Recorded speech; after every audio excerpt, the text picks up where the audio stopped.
그날따라 하늘은 유난히 잔인하게도 비를 쏟아내고 있었습니다.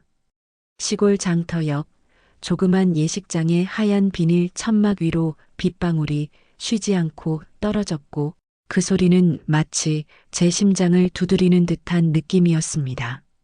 저는 27살 결혼식이라는 큰 날을 맞았지만 마음 한구석에는 이상한 불안이 자리 잡고 있었습니다. 주변에서는 꽃과 풍선, 축하 인사로 가득했지만 제 눈에는 빗물에 젖은 돌길과 예식장 문 앞에 서 있는 저 자신만 보였습니다. 오늘 정말 행복할 수 있을까? 머릿속에는 불길한 물음이 맴돌았습니다. 신랑 현수 씨의 어머니 오기분 여사께서 다가오셨습니다. 그녀의 손은 따뜻했지만 동시에 단단하고 무거운 압력이 느껴졌습니다. 우리 현수는 몸이 약해요. 밥 잘 먹이고 따뜻하게 해줘야 해요. 그리고 아들은 꼭 낳아야 한다. 그게 내 할 일이야. 그 한마디가 제 마음을 단단히 붙들었습니다. 결혼식인데 축하보다 의무가 먼저 들이닥친 느낌이었죠. 주변 사람들은 웃고 떠들었지만 저는 그녀의 말에서 벗어날 수 없었습니다. 그날의 비처럼 마음속에 무거운 빗방울이 계속해서 떨어지고 있었습니다. 손님들이 저를 축하하며 다가왔지만 저는 그들을 똑바로 마주보지 못했습니다. 꽃다발을 건네는 친구의 손을 잡으면서도 마음은 이미 결혼식장 문 너머의 그림자 속에 있었습니다. 이 결혼 정말 행복할 수 있을까? 그 질문은 그날 이후 제 삶 전체를 흔드는 시작이었습니다. 비는 점점 세차게 내렸고 저는 예식장 안에서 하얀 웨딩드레스를 입은 채로 떨고 있었습니다.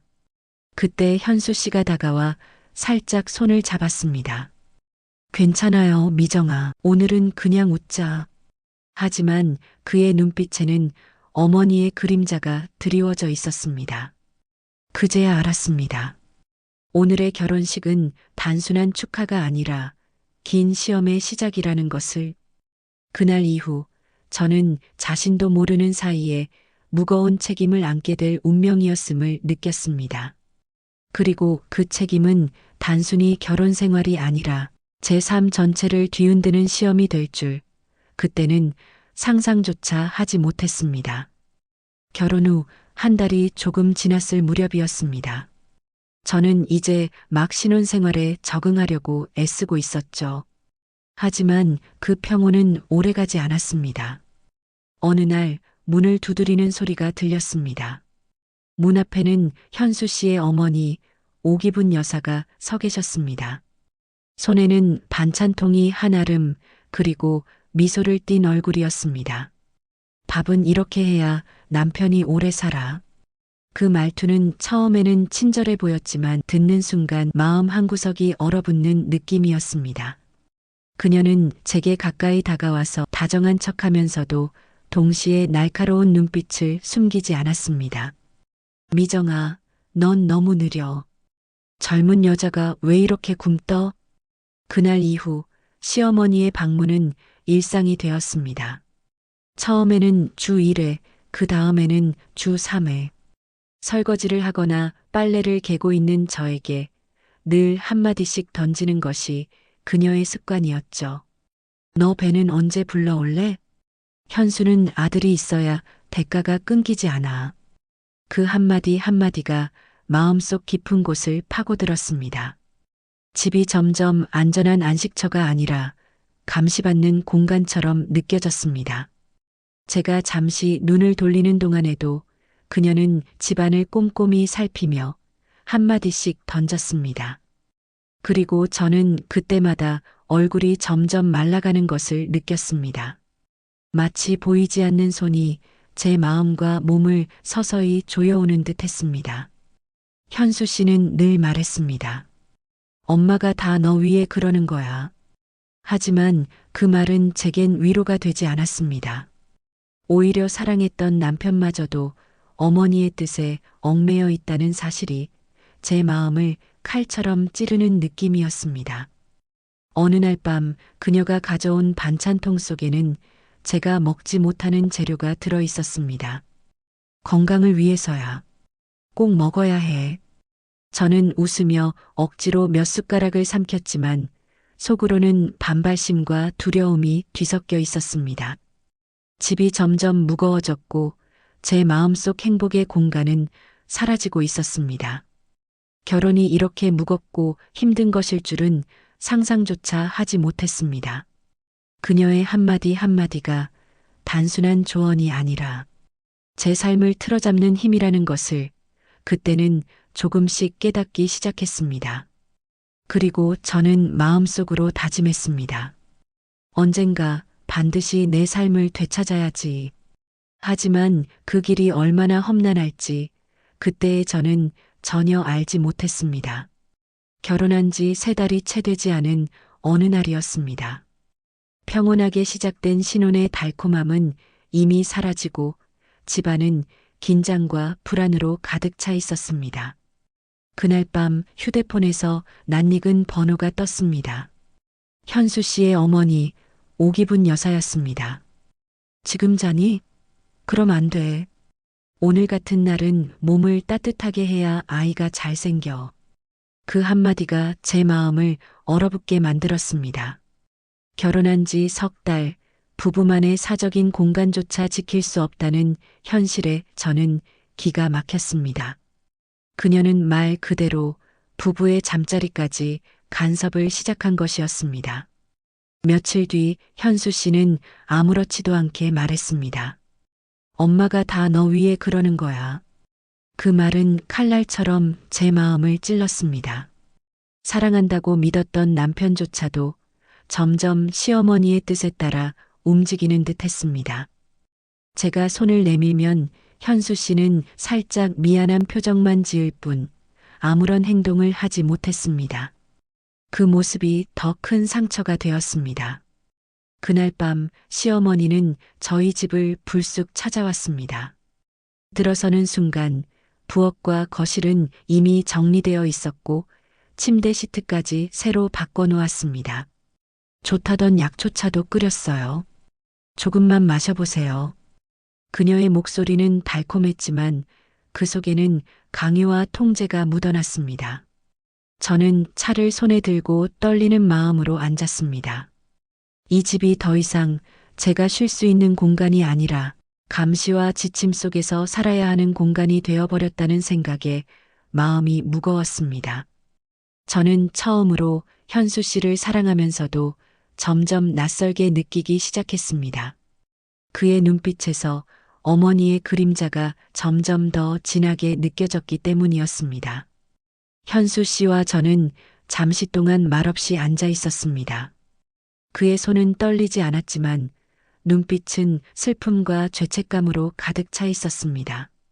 엄마가 안 그러면 난 말끝이 흐려졌지만 저는 이미 알 수 있었습니다. 남편에게 선택권은 거의 없다는 사실을. 그날 밤 저는 잠을 이루지 못하고 천장을 바라보았습니다. 머릿속에서는 시어머니의 말과 행동이 계속해서 맴돌았고 마음속 깊은 곳에서는 분노와 두려움이 동시에 솟구쳤습니다. 나는 누구를 위해 존재하는 걸까? 나는 내 삶을 살 수 있는 걸까? 그때 처음으로 결심했습니다. 언젠가 반드시 내 공간과 내 선택을 지켜야 한다. 하지만 그 길이 얼마나 험난할지는 아직 몰랐습니다. 사랑과 책임, 가족과 의무 사이에서 제 마음은 조각조각 갈라져 갔습니다. 그날 이후 집안의 공기는 점점 무거워졌고 저는 스스로 마음을 다잡아야 했습니다. 겉으로는 웃으며 일을 하고 음식을 만들고 시어머니의 잔소리를 받아내야 했지만 마음속은 이미 싸움의 준비가 되어 있었습니다. 그리고 저는 마음속으로 중얼거렸습니다. 이제부터는 그냥 견디는 것만으로는 부족하다. 반드시 내 삶을 찾을 것이다. 그날 저는 손에 임신 테스트기를 쥔 채로 한참을 서 있었습니다. 2줄이 또렷하게 나타났습니다. 임신했구나. 기쁨과 안도감이 교차하며 눈물이 흘렀습니다. 하지만 그 기쁨은 오래가지 않았습니다. 곧이어 머릿속에는 시어머니의 목소리가 맴돌았습니다. 이번엔 제발 아들이었으면 좋겠다. 병원에 가는 길 마음은 복잡했습니다.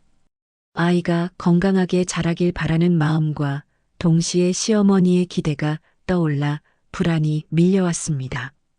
현수 씨는 조용히 운전대를 잡고 있었지만 그의 얼굴에는 걱정과 무력감이 서려 있었습니다. 이 상황을 우리가 통제할 수 있을까? 가슴이 조여왔습니다. 병원에서는 조심스럽게 초음파를 진행했습니다. 의사는 작은 화면 속 아기를 보며 말했습니다. 심장이 조금 약합니다. 완전히 분리되지 않았어요. 지금 상태에서는 좀 더 지켜봐야 합니다. 제 마음은 한순간 얼어붙었습니다. 이 작은 생명이 제대로 자랄 수 있을지 그저 불안과 두려움만이 제 안을 채웠습니다. 현수 씨는 제 손을 꼭 잡고 있었지만 눈빛은 차갑게 느껴졌습니다. 엄마가 이번엔 그냥 포기하래. 그 말은 제 가슴을 칼로 찌르는 듯 했습니다. 포기하라니 우리 아기인데 어떻게 포기하라는 거야? 머릿속은 혼란으로 가득 찼습니다. 사랑하는 남편이 제 곁에 있지만 동시에 저는 완전히 홀로 있는 기분이었습니다. 그날 밤 저는 처음으로 방문을 잠갔습니다. 두려움과 분노, 슬픔이 뒤섞여서 눈물이 멈추지 않았습니다. 작은 아기를 품에 안고 세상의 모든 공포로부터 지켜주고 싶다는 마음뿐이었습니다. 하지만 그 마음조차 세상은 허락하지 않을 듯 했습니다. 잠시 후 현수 씨가 조용히 다가왔습니다. 미정아, 미안해. 나도 어떻게 해야 할지 모르겠어. 그 한마디에도 저는 가슴이 찢어지는 느낌이 들었습니다. 사랑하는 사람의 무력감, 그 무력감 속에서 번지는 가족의 그림자. 그 그림자는 이미 우리의 일상 속 깊이 들어와 있었습니다. 저는 그 순간 단순한 신혼의 어려움이 아니라 삶 전체를 시험받고 있다는 것을 깨달았습니다. 그 이후 며칠은 밤마다 긴장과 불안 속에서 지냈습니다. 몸이 아픈 것도 마음이 무너지는 것도 어느 한순간도 놓칠 수 없었습니다. 매일 밤 아기에게 속삭였습니다. 괜찮아, 엄마가 지켜줄게. 그리고 마음속으로 다짐했습니다. 이 세상 그 누구도 내 아기와 내 선택을 대신할 수 없다. 나는 끝까지 지킬 거야. 그날 이후 우리 집은 겉으로 평온했지만 안으로는 긴장과 싸움이 계속되었습니다. 아기의 생명을 지키는 싸움이자 나 자신의 삶을 지키는 싸움이었습니다. 이제부터는 더 이상 견디기만 하는 것이 아니라 적극적으로 맞서야 하는 시간임을 직감했습니다. 시어머니 오기분 여사의 집착은 날이 갈수록 심해졌습니다. 아기가 태어나기 전부터 이미 아들에 대한 집착이 우리 집을 덮치고 있었습니다. 그녀는 어느 날 무당에게 전화를 걸었습니다. 우리 집 대가가 끊기게 생겼어요. 애가 딸이라네요. 그 말을 들은 무당은 조심스레 답했습니다. 그 며느리 받지 말랐어. 정성을 들이셔야지. 그날 이후 집안 분위기는 서늘하게 변했습니다. 밤이면 현관 앞에는 쌀이 뿌려졌고 미정의 방문에는 부적이 붙었습니다. 현수 씨는 그런 어머니의 행동을 막지 못했습니다. 엄마가 다 널 위해 그러는 거야. 그 한마디가 얼마나 무서운 칼날로 느껴졌는지 모릅니다. 저는 밤마다 마음속으로 떨었습니다. 잠자리에 누워도 천장에 붙은 부적이 눈에 들어올 때마다 숨이 막혔습니다. 내 삶이, 내 아기가 이 집안의 대물림을 위해 존재하는 걸까? 그 생각이 머릿속을 지배하며 공포가 몸을 옥죄었습니다. 심지어 시어머니는 현수 씨에게도 압박을 넣었습니다. 우리 아들은 몸이 약해. 딸이라면 절대 안 돼. 내 아내가 더 노력해야 해. 현수 씨는 늘 고개를 숙였습니다. 사랑과 의무 두 가지 사이에서 그 역시 갇혀 있었습니다. 그 시절 저는 눈물을 삼키며 혼자 마음속 결심을 했습니다. 내 아기는 반드시 지켜야 한다. 내 삶도 내가 지킬 거다. 하지만 그 결심이 밤마다 현실의 압박과 충돌하면서 몸과 마음은 지쳐갔습니다. 어느 날 기분 여사는 집안 구석에 향을 피우며 굿을 버렸습니다. 이건 내 인생을 위해서야. 아들이 생기면 모든 게 달라질 거야. 저는 그 굿을 보며 내 삶이 타인의 욕망 속에 묶여 있다는 공포를 느꼈습니다. 눈앞에서 벌어지는 의식은 단순한 미신이 아니라 저를 올가매는 족쇄처럼 다가왔습니다. 그 와중에도 저는 아기를 생각하며 견뎌야 했습니다. 몸이 약하다는 이유만으로 태어나지도 않은 아이가 이미 평가받고 있다는 사실이 견디기 힘들었습니다. 밤마다 속삭였습니다. 괜찮아, 내 아가. 엄마가 지켜줄게.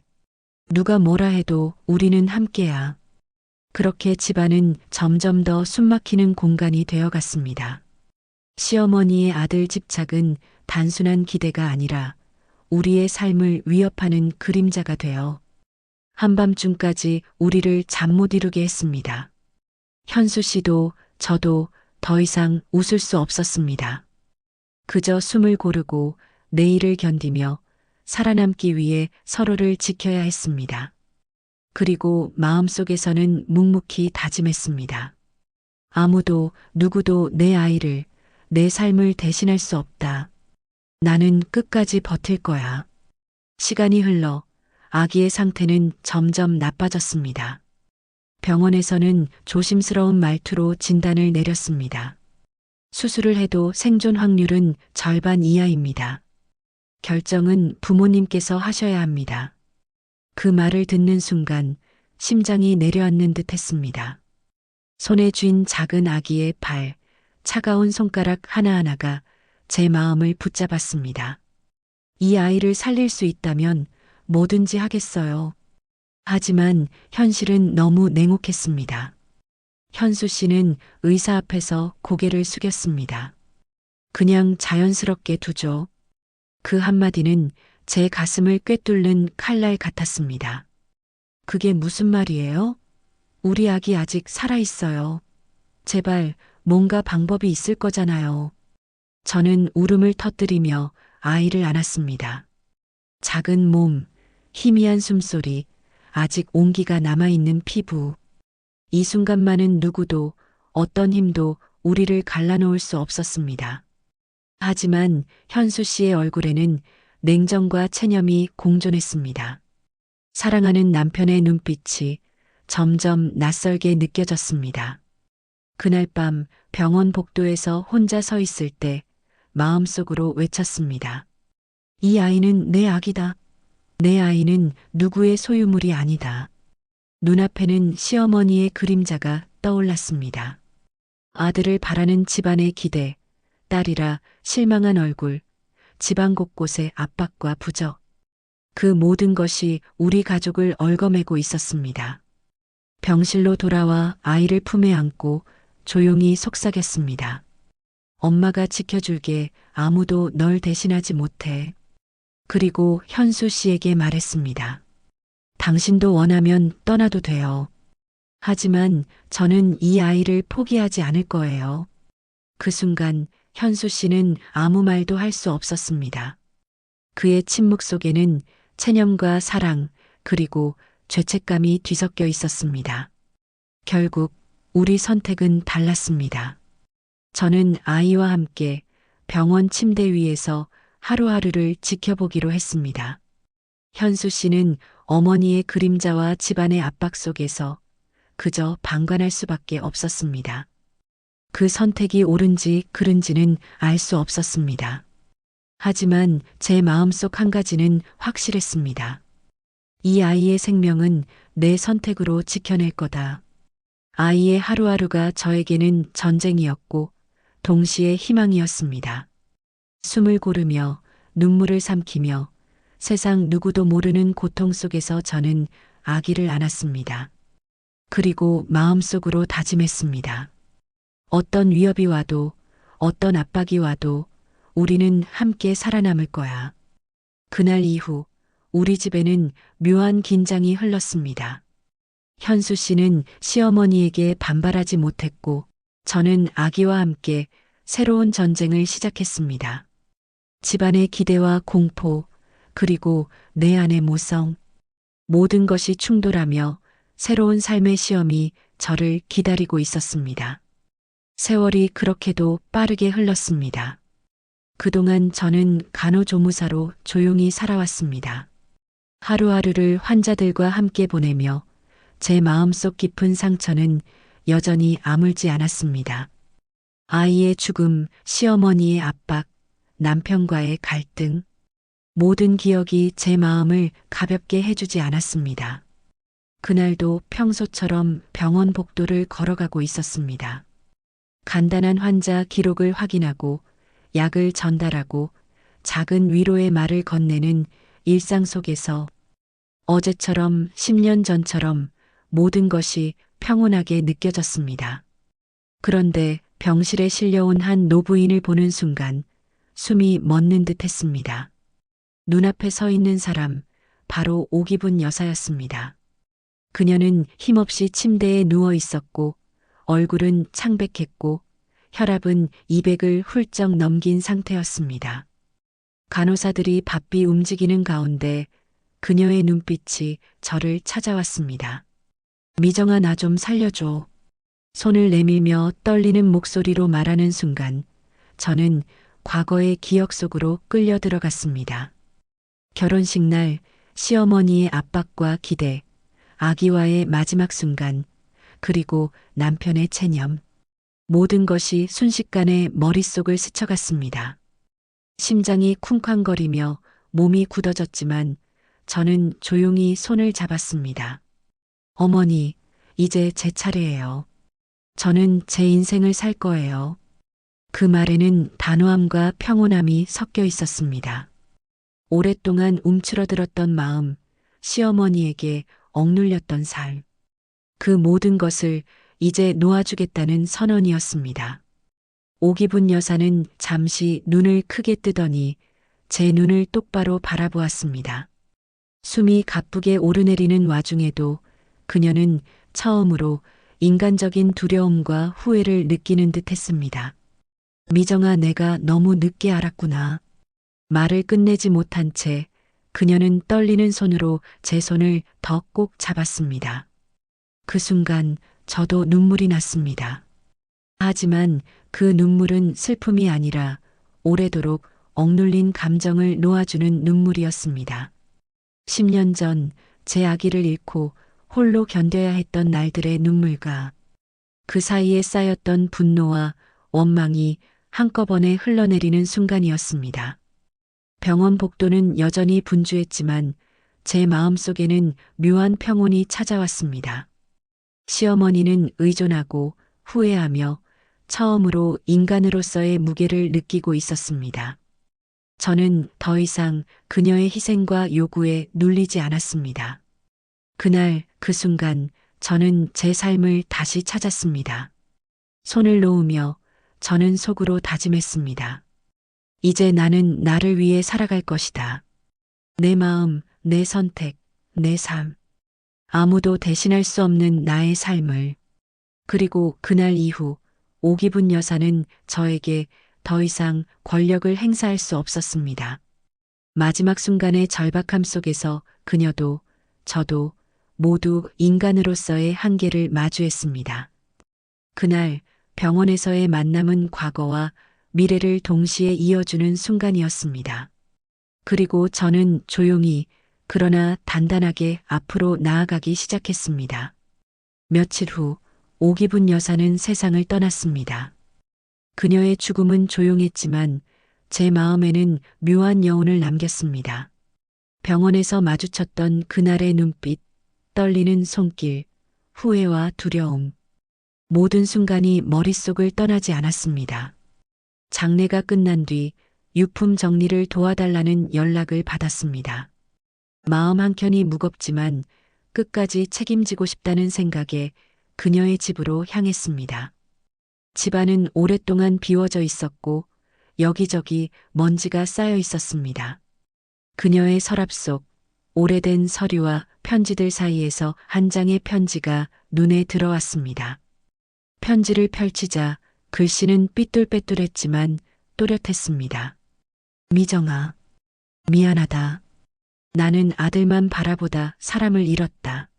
내가 내 진짜 딸이었다는 걸 너무 늦게 알았다. 이 편지를 보는 순간 이미 나는 너에게 너무 큰 상처를 주었음을 깨닫는다. 하지만 이제 너는 자유롭게 살아야 한다. 나를 용서하지 않아도 좋다. 다만 너 자신을 위해 살아주길 바란다. 나는 이제 편히 쉬고 싶다. 미정아, 고맙다. 그동안 견뎌줘서 고맙다. 손이 떨렸습니다. 편지를 품에 안고 숨을 깊게 들이마시며 저는 천천히 눈을 감았습니다. 눈물이 흘러내렸지만 이번에는 슬픔이 아니었습니다. 그동안 쌓였던 분노, 원망, 상처가 조금씩 풀리는 듯한 느낌이었습니다. 저는 창밖을 바라보았습니다. 햇살이 창을 스치며 따뜻하게 들어왔습니다. 바람이 살짝 불며 먼지를 흩날리는데 그 안에서 이상하게도 평온함이 느껴졌습니다. 그동안 잃어버렸던 나의 삶, 나의 선택, 나의 시간. 이제는 누구에게도 휘둘리지 않고 나 자신을 위해 살아갈 수 있겠다는 확신이 들었습니다. 편지를 조심스레 접어 서랍 깊숙이 넣었습니다. 그 속에는 시어머니의 후회와 진심이 담겨 있었지만 동시에 제 삶의 시작도 담겨 있었습니다. 저는 조용히 그러나 단단하게 마음속으로 속삭였습니다. 이제 괜찮아요, 어머니. 그리고 이제부터는 나도 내 삶을 살게요. 그 순간 제 마음은 마침내 자유로워졌습니다. 더 이상 누군가의 기대나 요구에 묶이지 않고 제 선택과 결정, 제 감정을 존중하며 살아갈 수 있다는 사실이 눈부신 햇살처럼 가슴속 깊이 스며들었습니다. 그날 이후 저는 매일 아침 눈을 뜰 때마다 이렇게 다짐했습니다. 나는 나를 위해 살아갈 것이다. 과거의 상처는 나를 무겁게 만들 수 있지만 그 상처 위에서 나는 더 단단해질 것이다. 편지를 통해 시어머니가 전하려 했던 마지막 메시지, 그 안에 담긴 인간적인 후회와 미안함을 이해하면서도 저는 더 이상 과거에 묶이지 않기로 마음먹었습니다. 그리고 그 순간부터 제 삶은 진정으로 제 것이 되었습니다.